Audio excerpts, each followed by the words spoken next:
Joel 2. Blow a trumpet in Zion, sound an alarm on my holy mountain. Let all the inhabitants of the land tremble, for the day of the Lord is coming. It is near. A day of darkness and gloom, a day of clouds and thick darkness. Like blackness there is spread upon the mountains a great and powerful people. Their like has never been before, nor will be again after them through the years of all generations. Fire devours before them, and behind them a flame burns.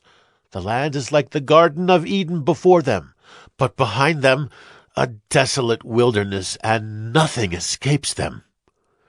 Their appearance is like the appearance of horses, and like war horses they run.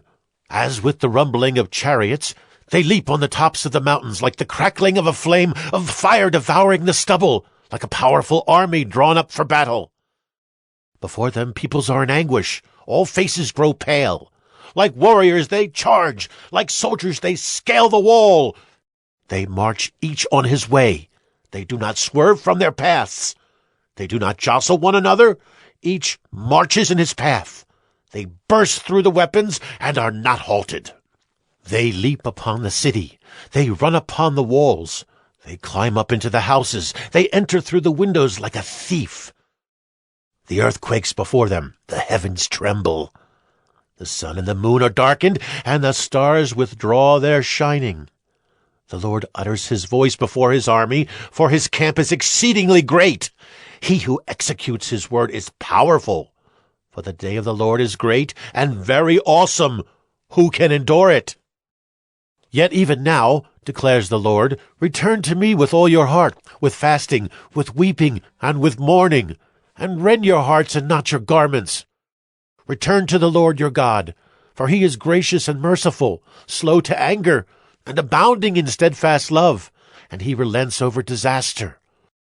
Who knows whether he will not turn and relent, and leave a blessing behind him, a grain offering and a drink offering for the Lord your God? Blow the trumpet in Zion, consecrate a fast, call a solemn assembly, gather the people, consecrate the congregation, assemble the elders, gather the children, even nursing infants. Let the bridegroom leave his room, and the bride her chamber. Between the vestibule and the altar, let the priests, the ministers of the Lord, weep and say, Spare your people, O Lord, and make not your heritage a reproach, a byword among the nations. Why should they say among the peoples, Where is their God? Then the Lord became jealous for his land and had pity on his people. The Lord answered and said to his people, Behold, I am sending to you grain, wine, and oil, and you will be satisfied, and I will no more make you a reproach among the nations. I will remove the northerner far from you, and drive him into a parched and desolate land, his vanguard into the eastern sea, and his rearguard into the western sea. The stench and foul smell of him will rise, for he has done great things. Fear not, O land. Be glad and rejoice, for the Lord has done great things. Fear not, you beasts of the field, for the pastures of the wilderness are green. The tree bears its fruit, the fig tree and vine give their full yield.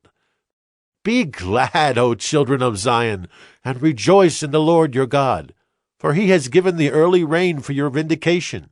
He has poured down for you abundant rain, the early and the latter rain as before. The threshing floors shall be full of grain, the vats shall overflow with wine and oil. I will restore to you the years that the swarming locust has eaten, the hopper, the destroyer, and the cutter, my great army which I sent among you. You shall eat in plenty and be satisfied, and praise the name of the Lord your God, who has dealt wondrously with you. And my people shall never again be put to shame. You shall know that I am in the midst of Israel, and that I am the Lord your God, and there is none else. And my people shall never again be put to shame. And it shall come to pass afterward that I will pour out my Spirit on all flesh. Your sons and your daughters shall prophesy. Your old men shall dream dreams, and your young men shall see visions. Even on the male and female servants in those days I will pour out my Spirit. And I will show wonders in the heavens and on the earth, blood and fire and columns of smoke. The sun shall be turned to darkness, and the moon to blood, before the great and awesome day of the Lord comes. And it shall come to pass that every one who calls on the name of the Lord shall be saved. For in Mount Zion and in Jerusalem there shall be those who escape, as the Lord has said, and among the survivors shall be those whom the Lord calls.